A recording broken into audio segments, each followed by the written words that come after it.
Dear Mommy Onyx, umpisahan, Mommy Onyx, ang aking bigyan nyo ng oras ang aking liham ng nakaraan.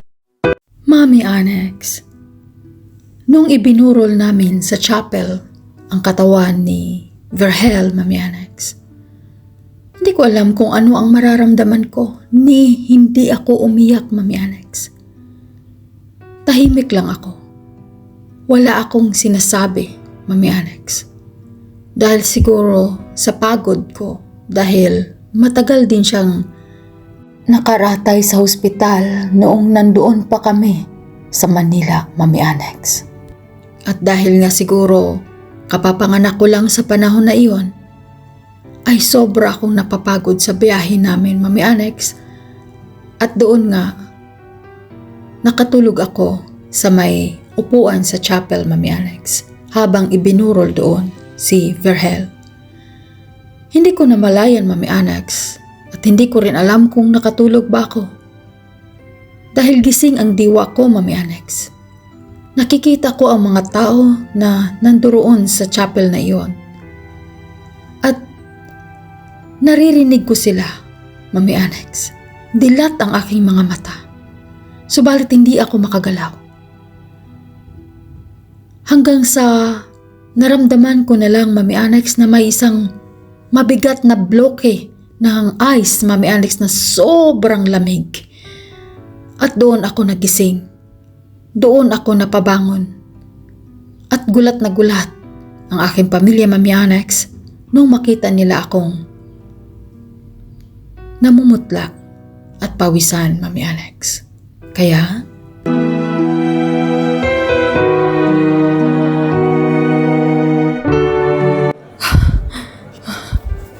ano yun? Panaginip ba yun? Diyos ko. Anong nangyari sa iyo, ha, Vicky?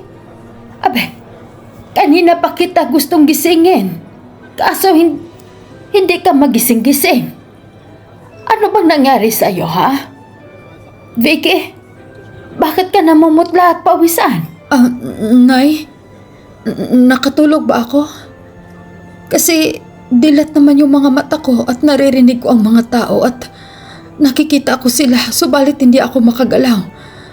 Tapos may biglang mabigat na parang bloke ng ice na dumagan sa akin. Kaya ako nagising, kaya ako nakagalaw, Nay. Ano po ba iyon? Ano po bang ibig sabihin noon? Ay nako, Diyos ko. Binangungot ka, anak.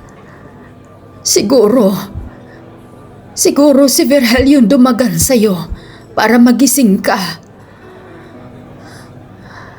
Marahil ayaw ni Verhel na mawala ng ina ang iyong mga anak. Ayaw ni Verhel na mawala ng magulang ang iyong mga anak. Kaya kanya ginising. Ganon ka kamahal ni Verhel, anak, dahil sa kahit sa kabilang buhay ay binabantayan ka pa rin niya. Kayo ng mga bata. Kayo pa rin ang inaalala niya, anak. Mahal na mahal ka ni Verhel. Mahal na mahal ka ng asawa mo, anak. Nay.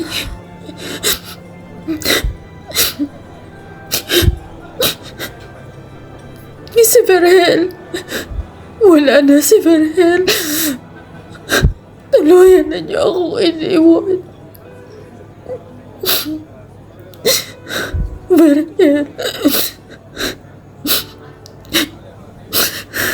Iiyak mo yan, anak. Huwag mong pigilan. Huwag mong pigilan kung ano yung nararamdaman mo. Ilabas mo yan. Hindi nakakabuti sa iyo ang kimkimin iyan. Ilabas mo at iiyak mo yan. Wala na ang asawa mo, anak. Wala na.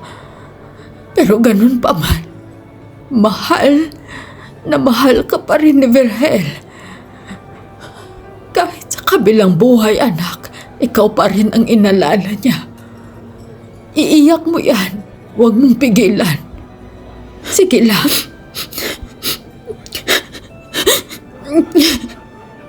Verhel.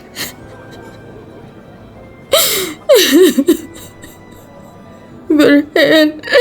Berhel.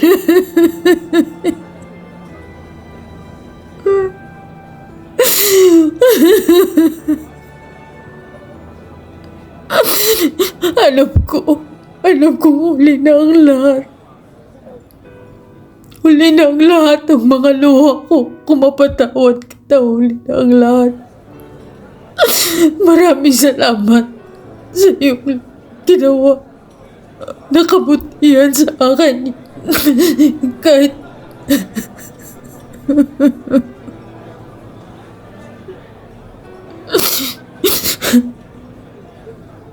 kahit hindi maganda yung pinapakita ko sa'yo. Minahal mo pa rin ako. Inalagaan mo pa rin ako.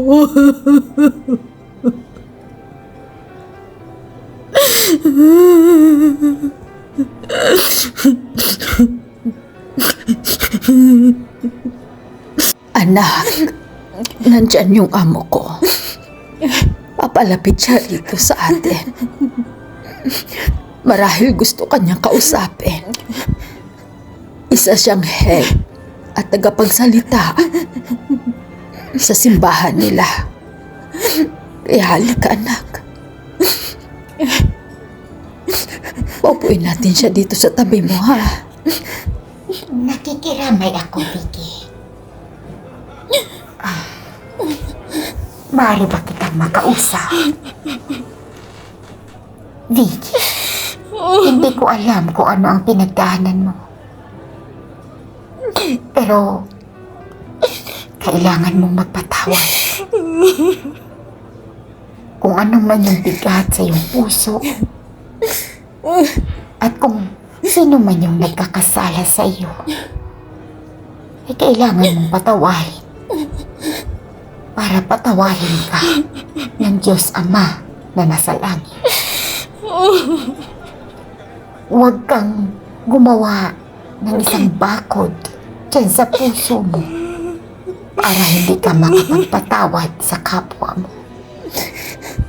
Hindi lang ang kapwa mo, Vicky, ang iyong pinapatawad, pati ang sarili mo. Kapag marunong kang magpatawad, maraming blessings ang darating sa buhay mo.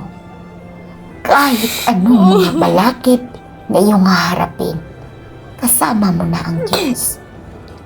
Dahil binubuksan mo na ang bawat pintuan ng iyong buhay para sa blessings na nagmula sa ating mahal na Panginoon.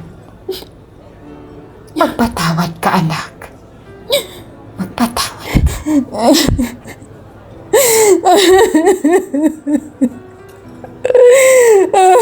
Berhel.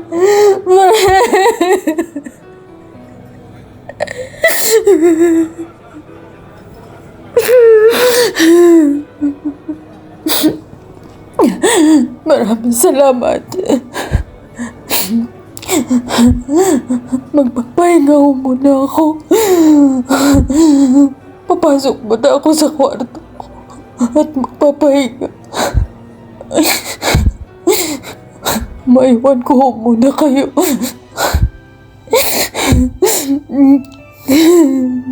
Sige, magpahinga ka. Lalahanin mo na hindi ka nag-iisa. Nandito kami. Ipagdarasal ka namin. 10 ng aking mga kasamahan sa simbahan. Ipagdarasal ka namin. Halika, anak. Ihatid kita sa kwarto mo. Alam kong pagod na pagod ka. Halika. Tara na. Mrs., maiwan ka muna namin dito, ha?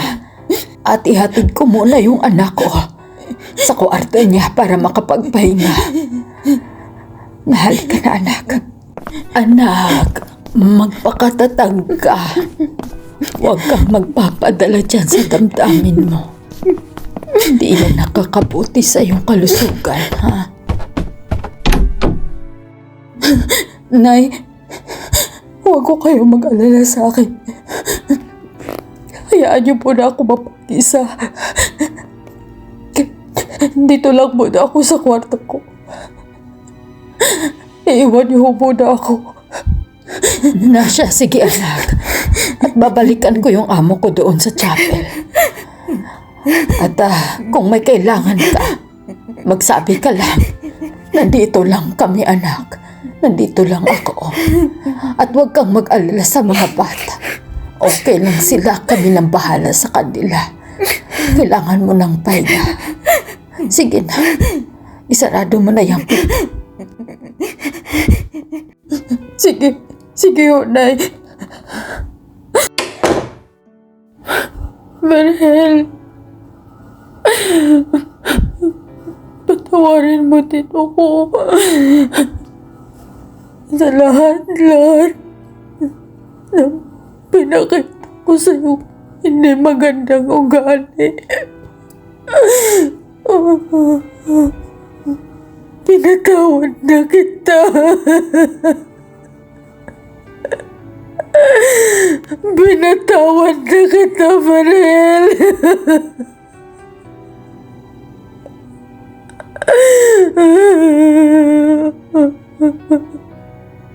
Alam ko, uli na ang lahat. Pero, maraming salamat sa lahat, Marel.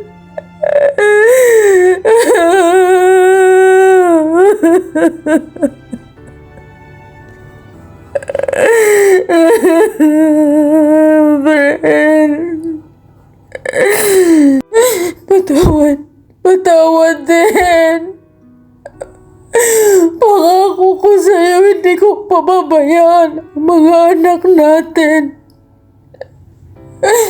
Itataguyod ko sila sa abot ng aking makakaya. Magpakatatag ko alang-alang sa ating 4 na anak. Kung naging mabait lang sana ako sa'yo. Kung pinatawad lang sana kita agad. Farhan!